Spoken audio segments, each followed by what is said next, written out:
How many of y'all have paid for a course only to find that you're getting taught the same trendline techniques that are available on YouTube for free? Well, in today's video, I'm going to unpack the fact that most trading mentors in 2023 are actually using outdated strategies, skills, and techniques in the markets. Let's unpack it. Alright, guys, so welcome back to Vussy Max, Vussy Supreme Trader. Is your boy Vussy Max in the building. So the reason you're not making money, to just be blunt with you guys, you're using strategies that are available just for free. You understand? The strategies that are not really the problem is that they're free, but you're using strategies that are everywhere. If you go to YouTube now and you search on trend lines or how to draw trend lines, all these things are there. They're available. You understand? And I don't know when was the last time I actually met a trader who doesn't know how to use trend lines or support and resistance and stuff like that.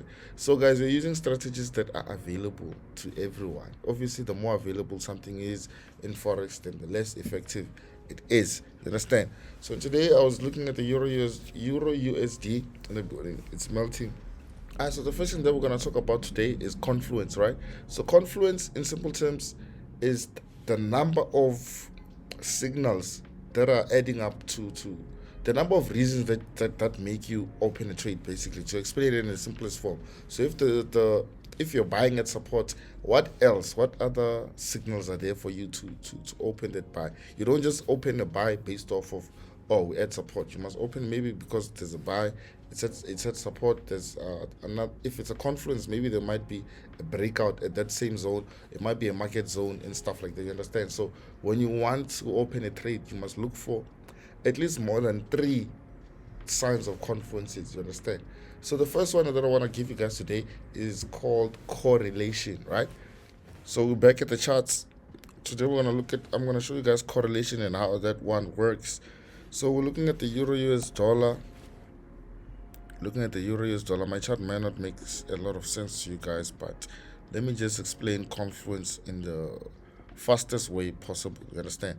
So although I do have your trend lines, as you can see, the daily time frame, but when I go into the smaller time frames, you'll really find that I have trend lines and stuff like that. You understand? Usually in the smaller time frames, I trade using levels, but to get the overall direction of the market, I still use trend lines. You understand?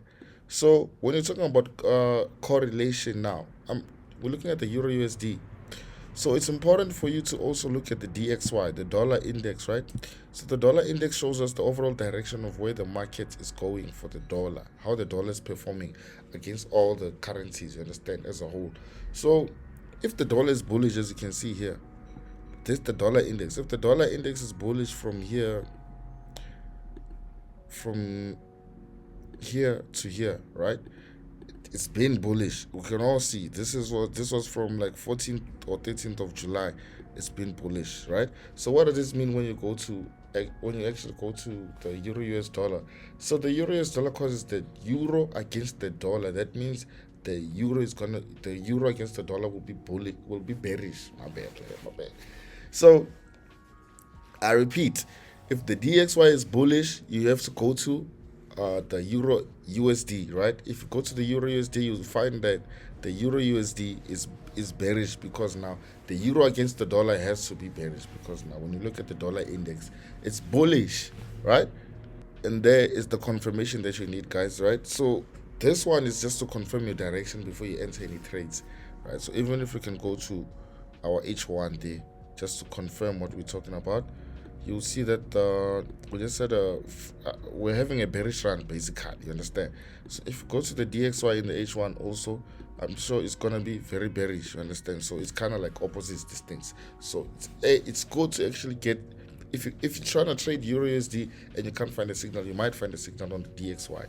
Alright, guys. So the other tip that I want to actually give you guys is, don't do what everyone is doing. If everyone is trading Nasdaq or US 30, you going there does not guarantee that you're gonna make any money. This is what I see a lot of people doing. It's good to know how to trade Nasdaq, but it doesn't mean you should always trade Nasdaq every day. You understand? What these people won't show you is that they actually make losses in between those winning trades, or those big wins that they get. They actually go through a series of losing trades. So you going there now when you have to go through the series of losing trades, you're going to flip out because maybe you don't even have the type of risk management that these people have. So I repeat, don't do what everybody's doing. Don't it's listen, it's 2023. It's not a bad thing to trade Nasdaq. It's not. I mean, it's not a bad thing to trade Euro USD. You understand? It's not a bad thing to trade currencies. You understand? Amongst indices, I'm not saying don't trade indices. I'm just saying learn how to trade across the board. Not don't put your eggs in the same basket. Yeah. Alright, fam. So the next tip that I want to give you guys, but before this tip, guys, come on, let's get our public Telegram channel to 6K subscribers. Come on, now. Link is in the description box below. Link is in the pinned comment. You understand? So yeah, let's get the public Telegram to 6,000 members. You dig? So guys, the next thing that I want to show you that your mentors might not even show you these things is you need to know how to trade using levels, right? So when it comes to levels are in every chart. Every chart has levels. You understand? So how do we define what a level is? A level is basically a key support or key resistance level. You understand? Key support and resistance zones. Those are what we call levels. If the market keeps going to the same area more than once, twice, 3 times, 4 times, then we can consider the area to be what? To be a key zone or a key level. People call it different names, but it's essentially the same thing. So if you can check here, what I'm going to show you now, there's a area here, 1, 2, 3, 4. You understand? So if we come here, we can actually find this area here, right? We just drew this zone here now. So it's making contact once, twice, 3 times, 4 times, and 5 times. So this tells us that this is a strong level to have. You understand? And we can do the same thing if we just look at here. There's 1, 2, 3, 4, 5. So if we can draw our level now here, my charts look a little complicated because listen, it's Monday and I'm waiting for NY session, so there's analysis that's already being done here.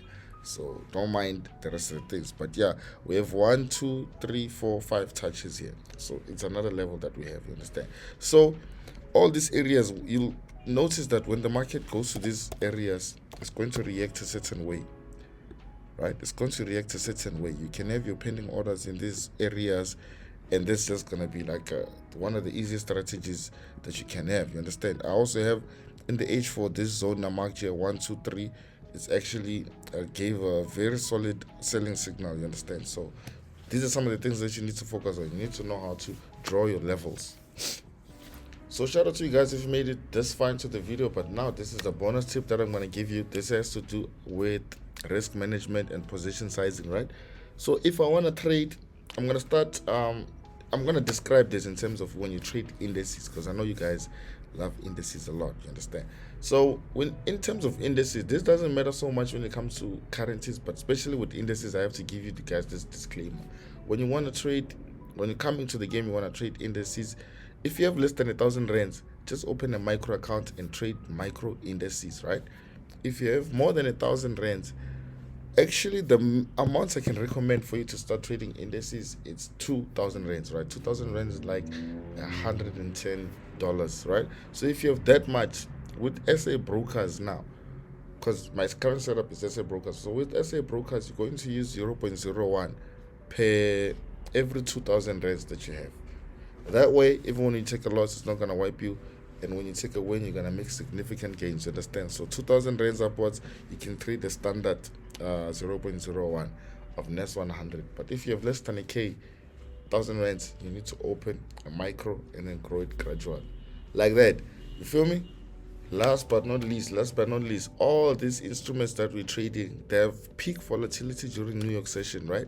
So what I want you guys to do is, if you're analyzing using Trading View, I want you to go to your settings. That's if I can. Yeah, not even settings. Just come down here and click on the time, right? And I want you guys to select New York, right? New York, this thing is gonna be aligned with the time zone or trading sessions in the New York, you understand? So we have most of the volatility or most trading opportunities, I find them between 8 a.m. until like 11 a.m. New York time, you understand? So right now, as I'm making this video in the New York, it's like 5 o'clock now, you understand? So we got like 2 hours or something like that for us to like get peak volatility. So it just helps for you to like have a accurate time of the New York session, because I mean you're in South Africa, you're wherever, but it doesn't really matter where you are when you're trading the market. It only matters London session, New York session, and Tokyo session. But the most important session to trade is the New York session, which is why I prefer to have my charts in the New York session. Alright, ladies and gentlemen, so I'm guaranteeing you, fam, the money that you're paying out here is not worth the amount of knowledge I just give you guys in less than 20 minutes. You understand? So you guys need to do your research before you enroll with anyone or before you invest in trading as a full-time thing or whatever. Make sure you have enough information to actually make an informed decision. And even when it comes to trading, just make sure you know what you're doing. You've done enough research, you know about position sizing, trading strategy, and how to analyze properly in the right way. You understand? So Vussy makes a boy. Like, comment, subscribe. I'll see you guys in the next one. Peace out.